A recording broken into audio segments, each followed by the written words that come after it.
চোটের অভিশাপ আর হাজারো বিনিদ্র রাতের দীর্ঘ অন্ধকার পেরিয়ে প্রায় ৩ বছর পর অবশেষে মাঠে ফিরলেন নেইমার জুনিয়র। তার ঐতিহাসিক প্রত্যাবর্তনের রাতে স্কটল্যান্ডকে ৩-০ গোলে উড়িয়ে গ্রুপ চ্যাম্পিয়ন হিসাবে বিশ্বকাপের শেষ ৩২ নিশ্চিত করেছে লাতিন আমেরিকার পরাশক্তি ব্রাজিল। শক্তি, সামর্থ্য কিংবা পরিসংখ্যান সবই ছিল ব্রাজিলের পক্ষে। মাঠের খেলাতেও তার ব্যতিক্রম হল না। শুরু থেকে শেষ পুরোটা সময় আধিপত্য সেলেসাওদের। একই সাথে ব্রাজিল ভক্তরা সাক্ষী হলো এক আবেগঘন মুহূর্তের। ম্যাচের বাকি সব গল্প ঢাকা পড়ে যায় ম্যাচের ৭৬তম মিনিটে। ম্যাথিউস কুনিয়ার বদলি হিসাবে নেইমার যখন টাচ লাইনে এসে দাঁড়ালেন গ্যালারিতে, তখন পরম আবেগ আর উপচে পড়া করতালির গর্জন।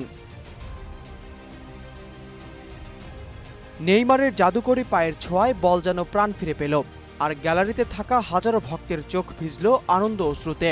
এটি কেবল একটি ফুটবল ম্যাচ ছিল না, এটি ছিল রাজার সিংহাসনে রাজার ফিরে আসার এক অবিস্মরণীয় মহাকাব্য।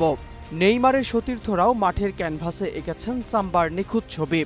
ম্যাচের ৭ম মিনিটেই স্কটিশ গোলরক্ষককে বোকা বানিয়ে দলকে লিড এনে দেন ভিনিয়াস জুনিয়র। ১৯তম মিনিটে ফের লক্ষ্যভ্রষ্ট ভিনির শট। ২১তম মিনিটে ভিনি আবারও স্কটিশ জালে বল জড়ালে তা বাতিল করে দেন রেফারি। আক্রমণে দাপট দেখায় স্কটিশরাও। ২৮তম ও ৩১তম মিনিটে স্কটল্যান্ডের আক্রমণ রুখে দেয় ব্রাজিলের রক্ষণভাগ। ৩৩তম মিনিটে পাকুয়েতার ভুল পাস থেকে স্কটল্যান্ডের বুলেট শট ডিফেন্ডারের গায়ে লেগে বাইরে চলে যায়। ম্যাচের ৩৭তম ও ৪১তম মিনিটে ফের লক্ষ্যভ্রষ্ট হয় রায়ান ও কুনিয়ার শট।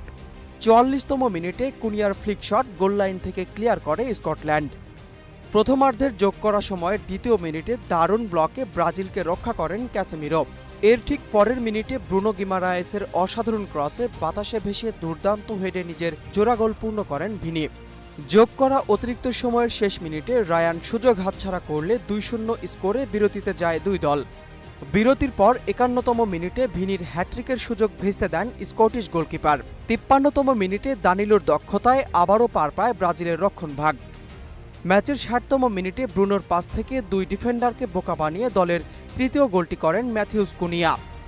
বিরতির পর ৫১তম মিনিটে ভিনির হ্যাট্রিকের সুযোগ ভেস্তে দেন স্কটিশ গোলরক্ষক।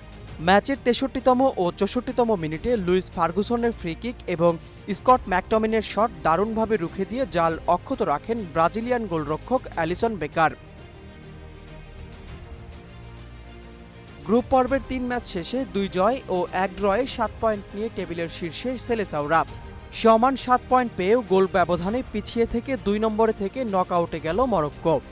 অন্যদিকে ৩ পয়েন্ট নিয়ে নকআউটের ক্ষীণ আশায় রইল স্কটল্যান্ড।